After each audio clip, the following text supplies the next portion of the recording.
मृत्यु के बाद स्वर्ग मिलेगा या नरक, क्या इसका अभी से पता लगाया जा सकता है? नमस्कार मित्रों, स्वागत है आपका फिर से हमारे चैनल भक्ति सागर 1990 पर। दोस्तों, अगर आप हमारे चैनल पर नए हैं तो कृपया चैनल को सब्सक्राइब कर लें और बेल आइकन दबा दें, जिससे आने वाली कहानी के नोटिफिकेशन आप तक पहुंचते रहें। दोस्तों, आज की कहानी बहुत ही रोचक है और आज की कहानी पूरी सुनने के बाद आपको पता चल जाएगा कि स्वर्ग और नरक मृत्यु के बाद की स्थिति होती है। वह अभी से कैसे पता चले, तो इसके लिए हम आपको एक कहानी के माध्यम से बतलाने जा रहे हैं। कृपा करके आप हमारी कहानी को बीच में ना छोड़ें, क्योंकि आधा अधूरा ज्ञान विष के समान होता है। मित्रों, अब हम अपनी कहानी प्रारंभ करते हैं। प्राचीन काल में एक गांव में एक महान तपस्वी और त्यागी संत रहते थे, जिन्हें लोग गुरु महाराज के नाम से जानते थे। उनके पास एक शिष्य था जिसका नाम बेला था। गुरु महाराज सख्त और अनुशासित थे, जो अपने शिष्यों को कठिन साधना और भक्ति के मार्ग पर चलने की शिक्षा देते थे। उस समय के गुरु अपने चेलों को ज्यादा समय तक अपने पास नहीं रखते थे। वे उन्हें कुछ समय तक सिखाते, फिर संसार में भेज देते और उनसे कहते, जाओ संसार में धक्के खाओ, कष्ट सहो, अनुभव लो और सच्चा ज्ञान प्राप्त करो, तभी तुम साधु बनोगे। गुरु महाराज ने भी बेला को कुछ समय तक अपनी सेवा में रखा। उन्होंने उसे भक्ति, नाम जप और साधना के नियम सिखाए।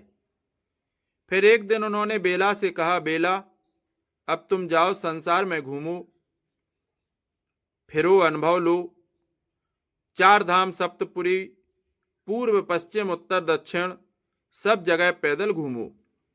ये नियम याद रखना, सदा सावधानी से रहना, भगवान का नाम जप करना, किसी से कुछ ना मांगना और सत्य, दया और भक्ति के मार्ग पर चलना। बेला ने गुरु की आज्ञा मानी और संसार में भटकने निकल पड़ा। वह 12 वर्षों तक पूरे देश में पैदल घूमा। 4 धाम बद्रीनाथ, द्वारका, जगन्नाथपुरी और रामेश्वरम तथा सप्तपुरी, अयोध्या, मथुरा, हरिद्वार, काशी, कांची, उज्जैन और द्वारका सब जगह गया। वह कहीं भी एक रात से ज्यादा नहीं रुका। उसने गुरु के बताए नियम का पालन किया। ना तो उसने किसी वाहन का सहारा लिया और ना ही किसी से कुछ मांगा। वह भगवान का नाम जप करता रहा, भजन करता रहा और हर कष्ट को भगवान की कृपा समझकर सहता रहा। 12 वर्ष बाद बेला अपनी साधना पूरी करके गुरु महाराज के पास लौटा। मित्रों, उसका शरीर थका हुआ था, पर उसका मन भक्ति और अनुभव से परिपूर्ण था। उसने गुरु को प्रणाम किया और कहा, महाराज, आपकी कृपा से मैंने देश भर में भटककर बहुत कुछ सीखा। मैंने भजन किया, साधना की और आपके बताए नियमों का पालन किया। अब मुझे ज्ञान प्राप्त हो गया है। उसी समय गांव में एक व्यक्ति की मृत्यु हो गई। उसकी अंतिम यात्रा गुरु की कुटिया के सामने निकल रही थी। लोग राम नाम सत्य है, गोपाल नाम सत्य है का जाप करते हुए सबको शमशान की ओर ले जा रहे थे। गुरु महाराज ने बेला को देखा और गंभीर स्वर में कहा, बेला, तुम कहते हो कि तुमने ज्ञान प्राप्त कर लिया है, तो जाओ पता लगा कर आओ कि यह मृत व्यक्ति स्वर्ग गया है या नरक। बेला चकित रह गया। उसने सोचा, मैंने 12 वर्ष तक साधना की, देश भर में भटका, भगवान का नाम लिया, पर यह विद्या मुझे नहीं मिली कि मृत व्यक्ति स्वर्ग गया है या नरक।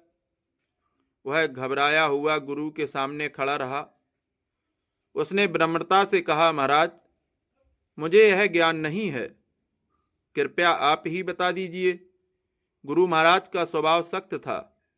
उन्होंने क्रोध में एक जलता हुआ लकड़ा उठाया और बेला की ओर बढ़े।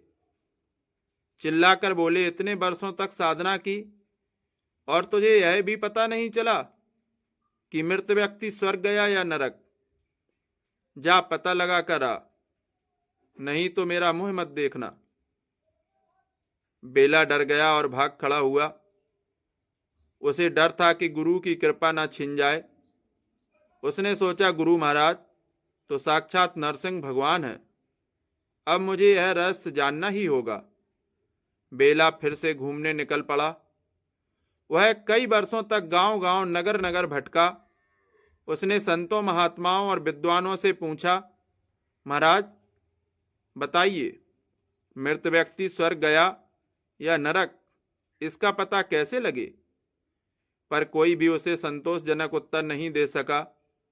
कुछ लोग हंसकर टाल देते और कुछ कहते, मरा हुआ आदमी कैसे बताएगा कि वह स्वर्ग गया है या नरक?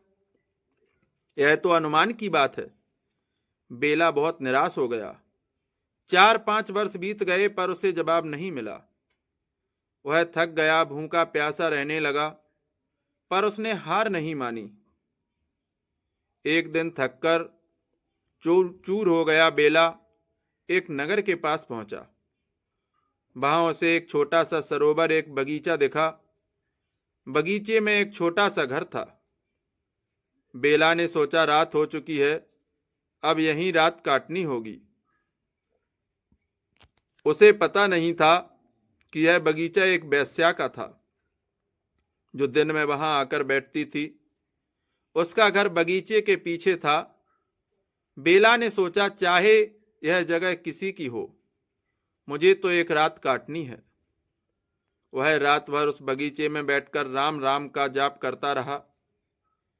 सुबह होते ही बेला ने देखा कि एक शव यात्रा बगीचे के सामने से निकल रही थी।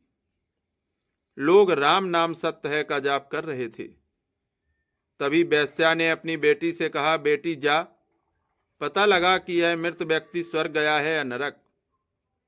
बेटी गई और कुछ देर बाद लौटकर बोली, माँ, यह स्वर्ग गया।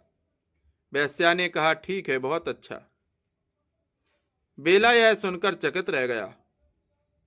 उसने सोचा, मैंने 12 वर्ष तक साधना की, देश भर में भटका, पर मुझे यह विद्या नहीं मिली, और इस वेश्या की बेटी को यह ज्ञान कैसे मिल गया?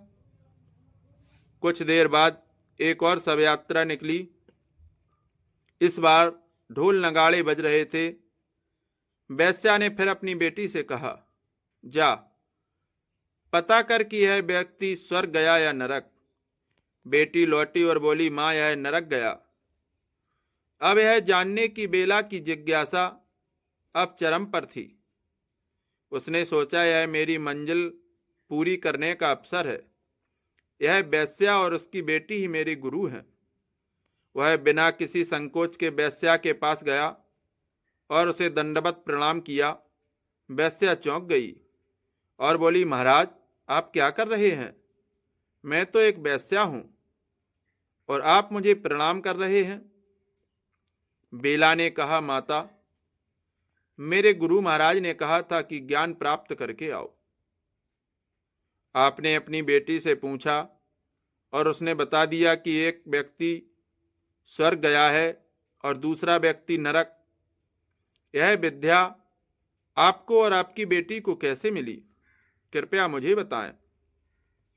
वेश्या हंसने लगी और बोली, महाराज, यह विद्या मेरी बेटी की ही है, उससे पूछ लीजिए।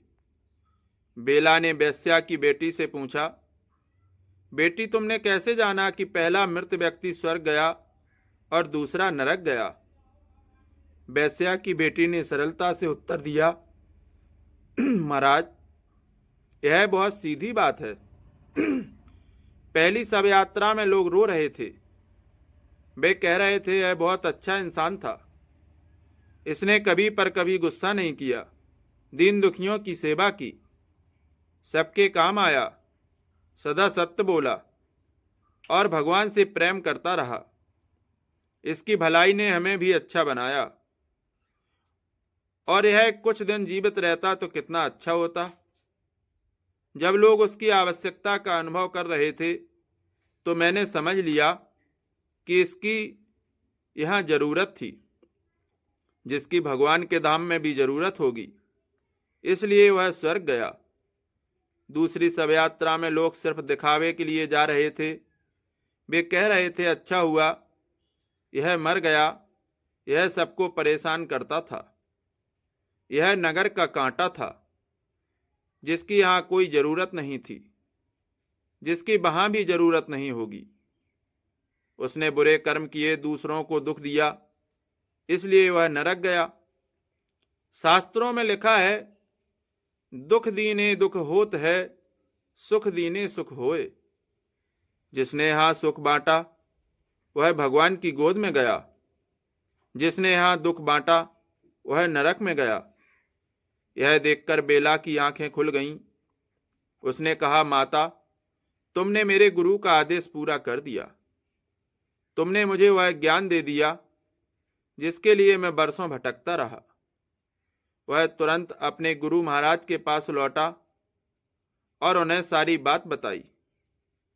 गुरु महाराज मुस्कुराए और बोले, बेला, अब तुमने सच्चा ज्ञान प्राप्त कर लिया। मैं तुम्हें यही सिखाना चाहता था कि अपने कर्मों से ऐसा जीवन जियो कि तुम्हारे मरने के बाद लोग तुम्हें याद करें, तुम्हारे लिए रोएं और कहें कि यह व्यक्ति और जीवित रहता तो कितना अच्छा होता। जिसके पीछे लोग रोते हैं उसकी आत्मा स्वर्ग या बैकुंठ को जाती है। जिसके पीछे लोग खुश होते हैं वह मर गया, वह नरक को जाता है। गुरु महाराज ने आगे कहा, महापुरुषों का जीवन ऐसा होता है कि उनके जाने के बाद लोग रोते हैं। उनके सत्कर्म, भक्ति और सेवा की वजह से उनकी आवश्यकता हर जगह महसूस होती है। तुम भी ऐसा जीवन जियो कि तुम्हारा घर ही वृंदावन बन जाए, अयोध्या बन जाए।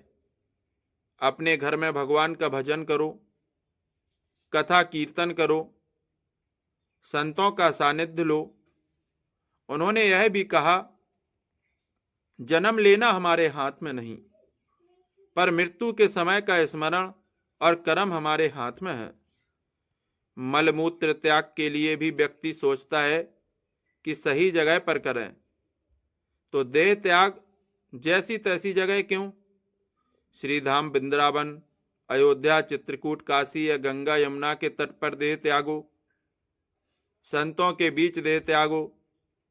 यदि यह संभव ना हो तो अपने घर को ही धाम बनाओ, भजन साधना करो, ताकि तुम्हारी आत्मा भगवान के चरणों में जाए। इस कथा और गुरु की शिक्षा से बेला का जीवन बदल गया। उसने न केवल स्वयं भक्ति और सत्कर्म का मार्ग अपनाया, बल्कि गांव वालों को भी प्रेरित किया। उसने अपने घर में भगवान की कथा कीर्तन शुरू किया और संतों का सानिध्य ले लिया।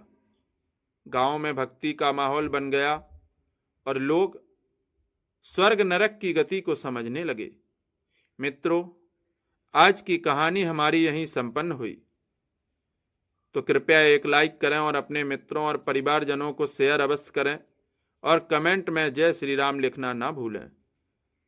मित्रों, आपका एक कमेंट मुझे और आप दोनों को प्रेरणा देता है, और ऐसी ही अन्य वीडियो देखने के लिए हमारे चैनल को सब्सक्राइब करें। फिर मिलेंगे। आपका दिन शुभ हो।